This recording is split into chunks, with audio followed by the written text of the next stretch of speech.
After its premiere in 1974, The Rockford Files quickly became one of the most popular television series of the 1970s, thanks to its gritty realism and standout performance from screen legend James Garner. Part of the charm of the show was that James insisted upon doing his own stunts for the series, as he'd done in all of his previous works. However, the aging star wasn't the man he once was, and the increasingly meticulous stunts of the series began to take their toll on the star by the show's sixth and final season. This is one of the reasons the show ended, though there were also budgetary concerns and creative droughts involved. Join FactsVerse as we explore the reason The Rockford Files was canceled. The Rockford Files premiered in 1974, and it quickly became one of the most popular action series of the decade, featuring screen legend James Garner as the character of Jim Rockford. The show followed a private investigator attempting to crack unsolved cases in his trademark Pontiac Firebird.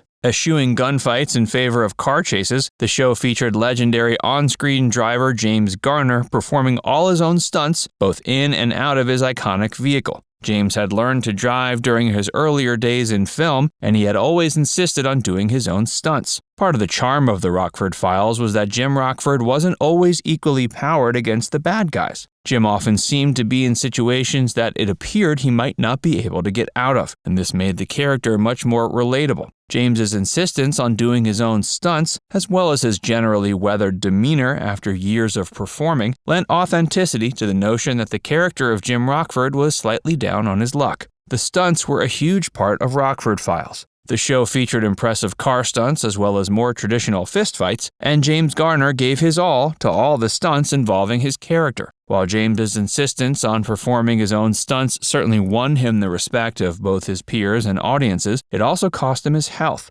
Over the course of the 6 seasons, filming took a toll on Garner to the point where he decided he couldn't do it anymore. Despite the fact The Rockford Files was a professional production that put all considerations necessary into the safety of those involved, there wasn't much that could be done about James's natural aging. When the doctor told James to stop performing stunts, James knew there was little he could do besides comply. He also knew that complying meant he was no longer going to be able to perform the role of Jim Rockford. This video is brought to you by Fancy Pets. Fancy Pets is the best brand in dog bandanas. Their lightweight and stretchy design is perfect for the pup in your life. They're hair-resistant, itch-free, and easy to tie. Fancy Pets bandanas are reversible and come in multiple designs, all hand-drawn by local artists. If you're looking for the perfect gift for the dog or dog lover in your life, look no further. Check out the link in the description below.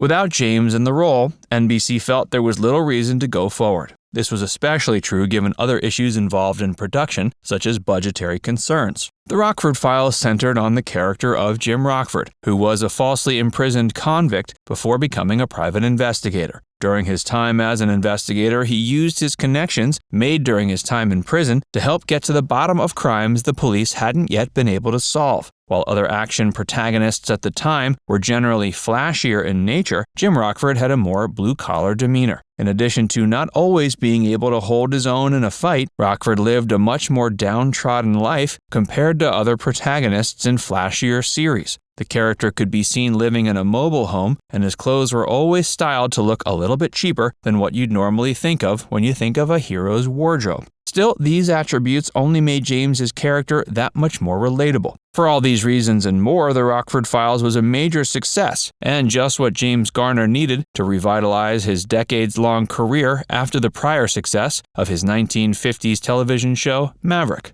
Maverick had largely inspired The Rockford Files, being a previous hit series on which James had played the titular character. After The Rockford Files ended, James continued working, though he never had another giant hit. Hey, if you're enjoying this video so far, be sure to give it a like and subscribe to FactsVerse for more, and stick around for more about The Rockford Files. Long before taking on the role of Jim Rockford, James Garner had portrayed another character on Maverick named Bret Maverick, notably the rogue card player Bret Maverick. Bret was an underdog who struck a chord with audiences, and this formula was intentionally repeated when creating Jim Rockford. Maverick's original run was from 1957 to 62, ending 12 years before The Rockford Files premiered. Since James Garner was a great deal younger during the filming of Maverick, he had a much easier time keeping up with the demand of the series. The same could be said for James's other work around that time, including in film. He was always known for giving it all in performances, though this habit came around to bite him in the butt during the filming of the Rockford Files. Following his time on Maverick, James Garner became a notable film star in the 60s.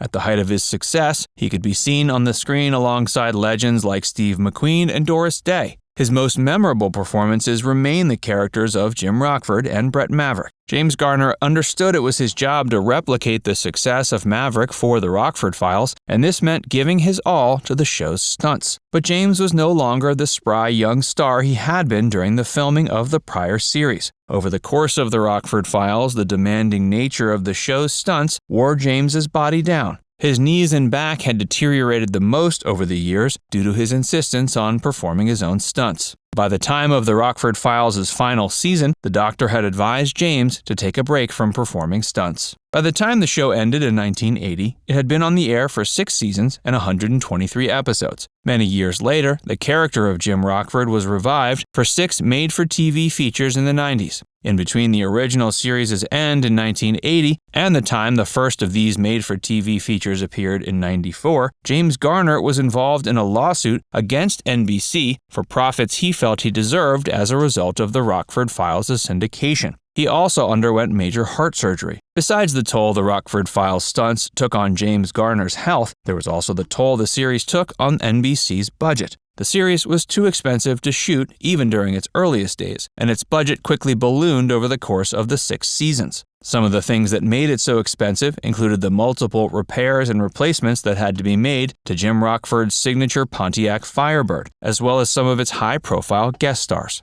James Garner had learned to drive well while preparing for the 1966 Motion Picture Grand Prix. He was given extensive training before filming, and it led to him developing an interest in racing. He subsequently formed American International Racing and made a name for himself as a professional driver. This is part of why car chases were incorporated into the Rockford Files to such an extreme degree. Jim Rockford's Pontiac Firebird had to be fully replaced numerous times per season, not to mention smaller repairs that needed to be made from episode to episode. Over the course of the 6th season, there was a recurring opening gag that featured Jim Rockford not answering his phone, resulting in a unique answering machine message playing during every episode. The task of coming up with a new message eventually became too much for the show's writing staff, so they decided to allow anyone in the NBC building to pitch their own ideas. The series featured some impressive talent behind the scenes on its writing staff, including David Chase, creator of The Sopranos. The Rockford Files also featured music from Mike Post, who went on to create the iconic Law & Order theme.